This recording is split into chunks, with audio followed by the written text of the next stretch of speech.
नमस्कार दोस्तों, बात करते हैं भेल की। 49.35 का स्टॉक हो चुका है और 2% की गिरावट यहाँ पर हुई है। 26 मिलियन शेयर्स आज के दिन में ट्रेड हुए हैं। बात करेंगे इस वीडियो में बाजार में लगातार दूसरे दिन की गिरावट, गैप डाउन ओपनिंग हुई और वहां से भी शार्प डिक्लाइन देखने को मिला है। रेंज देखो, अब रेंज कितनी बड़ी आई है।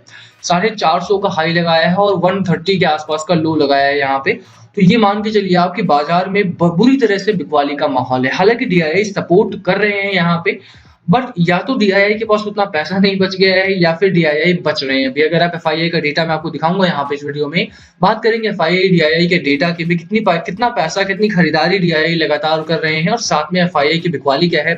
भेल में अगर आप देखो तो एक हफ्ता ये वीक आपका ठीक रहा है, बहुत खराब नहीं, बहुत अच्छा नहीं।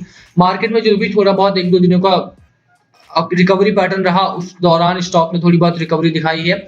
बट अच्छी खबरें हैं, देखो बाजार को लेकर के भी अच्छी खबरें हैं और भेल को लेकर के भी कुछ अच्छी खबरें यहाँ पर आ रही हैं। बात करते हैं कि करके सभी की, क्या आपको खरीदारी करनी चाहिए इस स्टॉक में या नहीं, बात बताएंगे उस बारे में भी। चलिए स्टार्ट करते हैं इस वीडियो को। बट उससे पहले अगर आप चैनल पे नए हो तो प्लीज चैनल को सब्सक्राइब कर दो and hit that bell icon ताकि आपको नोटिफिकेशन मिल सके। चलिए स्टार्ट करते हैं। डेली चार्ट में आपको दिखा देता हूँ सबसे पहले।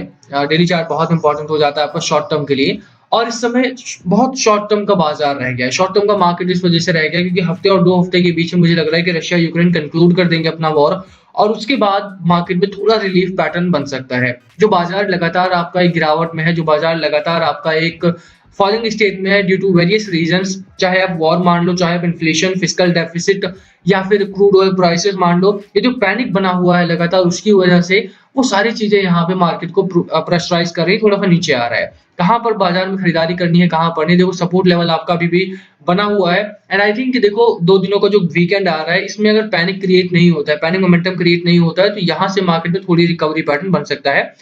अदरवाइज मार्केट आपका लोअर रेंज में आकर के फंसेगा, फिर 15,500 15,400 के बीच में आपका बाजार आ सकता है। एक स्ट्रॉन्ग जोन है, तो मैं उम्मीद कर रहा हूं कि यहाँ पर भी अगर मार्केट आता है, डू नॉट पैनिक। अभी आपके स्टॉक प्राइसेस जो है, मान लिया भेल है, भेल में 80 रुपीज का हाई लगा था, वहां पे आपने खरीदारी कर रही थी और होल्ड किया हुआ है। 30% के आसपास का लेट्स से कि आपका गिरावट है, यहाँ पे 30-35% के आसपास का गिरावट है। तो क्या करना है, बेचना है या नहीं? तो अभी के लिए भेल में शॉर्ट टर्म की सबसे पहले बात करते हैं, उसके बाद लॉन्ग टर्म की करेंगे। एक लो लगाया स्टॉक ने, 43 के सपोर्ट लेवल है आपका बना हुआ है। अभी रजिस्टर जो फेस किया स्टॉक ने 51.8 का था, लगभग वहां तक स्टॉक आपका गया और वहां से फिर दोबारा लौट के नीचे आ रहा है। क्या करना चाहिए? चार्ट क्या कहता है भैया? चार्ट यही है कि स्टॉक आपका बुल रन में एंटर कर चुका है। हिस्टोग्राम अभी भी अपर साइड नहीं आए क्योंकि खरीदारी बहुत तगड़ी नहीं है, बट यस खरीदारी हो रही है। स्टॉक आपका ओवर सोल्ड जोन में था, वहां से निकल चुका है स्लाइटली, और अभी के लिए अगर आप देखो 40 के बिलो ही है, बट यस यहाँ पे थोड़ा सा उम्मीद आप कर सकते हो कि स्टॉक आपका निकल जाएगा ऊपर की तरफ। अभी भी स्टॉक आपका 20 डे मूविंग एवरेज और 9 डे मूविंग एवरेज के नीचे बना हुआ है, यानी कि बेरिश मोमेंटम अभी भी है। तो उम्मीद आप ये कर सकते हो कि यहाँ से साइडवेज का बाजार आपका रह सकता है। एक वेव लाइक पैटर्न यहाँ पर बनेगा। भेल से मुझे बहुत बड़ी उम्मीद नहीं है इस पॉइंट ऑफ टाइम पर, बट अगर आप mid term to long term रुकने का प्रयास करते हो, mid term to long term चाहते हो, तो देखो यार यहाँ से आपका पैसा बन सकता है। मैंने हमेशा बोला है कि भेल को आपको इस बेसिस पर एनालाइज करना चाहिए कि भेल के पास ऑर्डर्स कहाँ से आ रहे हैं, भेल का काम कहाँ से चल रहा है, भेल पैसे कहाँ से कमा रहा है। आप अगर ग्रोथ रेट देखो, इसका ग्रोथ कहाँ पर है इसका। रिसेंटली गवर्नमेंट ऑफ इंडिया ने डिफेंस बजट बढ़ाया था अपना। इस समय अगर आप देखो तो लगातार कंपनी ने रेवेन्यू के तौर पे देखोगे स्टेबलाइज दिखाई देगी। अगर आप बात करते हो मार्जिन के तौर पे, ऑपरेटिंग प्रॉफिट के तौर पे, एक अच्छी ग्रोथ पैटर्न है यहाँ पे। 1200 करोड़ का लॉस था मार्च 2021 में, 474 करोड़ का लॉस था जून 2021 में, सितंबर 2021 में 29 करोड़ का लॉस था, और दिसंबर 2021 में 89 करोड़ का प्रॉफिट है। ठीक है, ऑपरेटिंग प्रॉफिट की बात करें तो। साथ में अगर आप मार्जिन देखते हो तो 17% के नेगेटिव मार्जिन से इस समय पॉजिटिव मार्जिन पर ब्रेकआउट कर रही है कंपनी। वहीं पर लोअर एंड पे अगर आप आ जाओ तो नेट प्रॉफिट का केस भी आपका सिमिलर मिलेगा। 1032 करोड़ से लेकर के अभी 14 करोड़ का नेट प्रॉफिट दे रही है। तो ग्रोथ यहाँ पर है, और ग्रोथ क्यों है यहाँ पे? क्योंकि कंपनी ने फर्स्ट ऑफ ऑल देखो कंपनी बहुत तगड़ी है। रीजन क्या था गिरावट को? मैंने आपको पहले भी बोला, पहले गवर्नमेंट ऑफ इंडिया ने बोला कि हम इसको सेल करेंगे, प्राइवेटाइज करेंगे कंपनी को।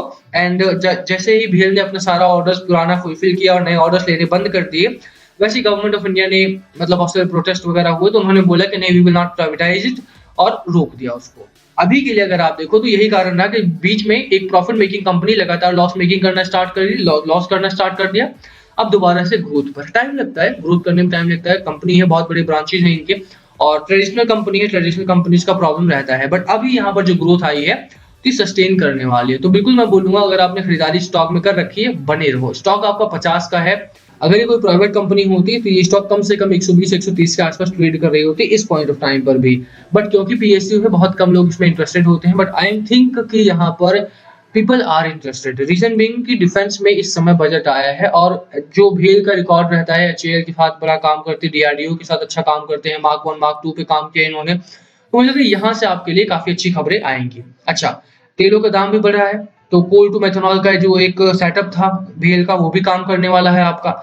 दूसरा, अगर रशिया यूक्रेन का वॉर बढ़ता है तो हमें एनर्जी के लिए इस समय हम बाहर डिपेंडेंसी को कम करना पड़ेगा, चाहे वो रशिया हो गैस के लिए जो हम डिपेंडेंट है उस पे, तेलों के लिए डिपेंडेंट है यूक्रेन वगैरह पे या रशिया पे, फूड आइटम्स के लिए भी हम डिपेंडेंट है काफी ज्यादा इन कंपनीज पर, तो हमें अभी अपनी डिपेंडेंसी इन कंट्रीज पर कम करनी पड़ेगी। That's a different thing, but yes मुझे लगता है कि भेल में आने वाले दिनों में आपको एक अच्छा खासा मोमेंटम बनता हुआ दिखाई देगा ड्यू टू वेरियस रीजन। जैसा मैंने आपको बोला, चाहे वो एनर्जी को आप ले लीजिए, चाहे आप एग्रीकल्चर को ले लीजिए, क्योंकि ये डिफरेंट एस्पेक्ट में काम करती है कंपनी, और डिफरेंट एस्पेक्ट में मुझे लगता है कि कंपनी इस समय लायबल है कि आपको अच्छा खासा मुनाफा दे सकती है। 44 रुपीज के आसपास सपोर्ट जोन लेकर के बने रहो बाजार में। 64 का पहला टारगेट होगा एंड 80 रुपीज का सेकंड टारगेट आपको यहाँ पर मिलेगा। खरीदारी करनी है या नहीं करनी है, बिल्कुल आप खरीदारी करने जा सकते हो। यहाँ पे कंपनी स्टेबलाइज दिखाई दे रही है इस समय पे। वॉर को लेकर के जो पैनिक था वो धीरे धीरे करके ऑब्जॉर्व हो रहा है, और हफ्ते 2 हफ्ते मुझे लगता है कि वॉर कंक्लूड भी आपका हो जाएगा। अगर वॉर कंक्लूड होता है तो उस समय आपके लिए एक अच्छा मौका होगा खरीदारी करके पैसा बनाने का। इस समय खरीदारी करते हो, लोअर रेट पे आपको मिल जाएगा, लोअर रेट पे यहाँ पे उठाओ माल।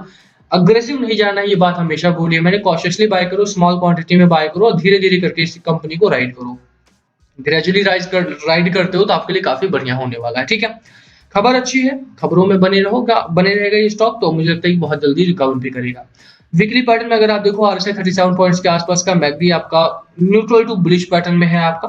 बिल्कुल खरीदारी करके चलना है। जहां तक एफआईआई डीआईआई के डेटा की बात है, देखो मैंने जैसा आपको बोला कि एफआईआई बिकवाली कर रहे हैं, 6600 करोड़ की बिकवाली इन्होंने की, बट डीआईआई खरीदारी लगातार कर रहे हैं, 4800 करोड़ के आसपास का माल इन्होंने उठाया है।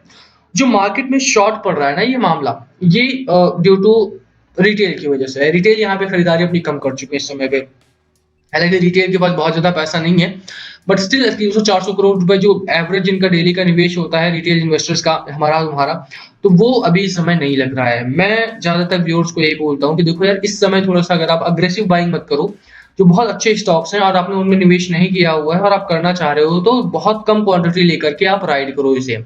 अदरवाइज मोस्टली जो इन्वेस्टर्स रहे हैं, रिटेलर्स रहे हैं, उन्होंने पहले ही निवेश करके लॉस में बैठे हैं, तो आप होल्ड करो। इस समय बहुत ज्यादा फ्रेश बाइंग मत करो, एवरेज करने की कोशिश मत करो, तो ज्यादा बेहतर रहेगा। और शायद यही कारण है कि रिटेल इन्वेस्टर इस समय एंट्री कम ले रहे हैं, और वहीं पर डीआईआई जो बिकवाली मतलब खरीदारी कम कर रहे हैं, ये बड़ी प्रॉब्लम क्रिएट कर रहा है। तो कोई बात नहीं है, कोई दिक्कत वाली बात नहीं है, आप बने रहो बाजार में। भेल में आपने निवेश किया हुआ है, पिक्चर चेंज होगी। आप देखो कि सितंबर के मिड सितंबर से ही यहाँ पे गिरावट स्टार्ट हो चुकी थी भेल जैसे स्टॉक्स में। यहाँ पर चीजें बदलेंगी, निफ्टी 50 आपका एक रेंज में बन जाएगा। आज लास्ट दिन है और Friday Saturday Sunday let's see क्या होता है, वॉर कैसे कंक्लूड होता है, क्या नहीं होता है, उससे बड़ा रिलीफ मिलेगा। फोकस करिए कि चीजें जो है मार्केट में किस तरह से बदल रही थी, लोग दाम में क्या बदलाव आ रहा है, वॉर में क्या चेंजेस आ रहे हैं, उनसे काफी ज्यादा फर्क पड़ेगा आपके लिए। ठीक है, जहां तक भेल की बात है, भेल में बने रहो, होल्ड करो अपनी पोजीशन को, फ्रेश बाइंग करनी है, स्मॉल क्वांटिटी उठाना, बड़ी क्वांटिटी मत उठाना। बाकी last call must be yours. क्या है आपके स्ट्रैटेजी स्टॉक को लेकर के, प्लीज कमेंट करके शेयर करना। वीडियो को यहीं खत्म करेंगे। पसंद आए तो लाइक करना, चैनल पे नए हो तो सब्सक्राइब किए भी ना मत जाना। Thank you for watching and please comment below अगर कुछ पूछना हो तो। Thank you.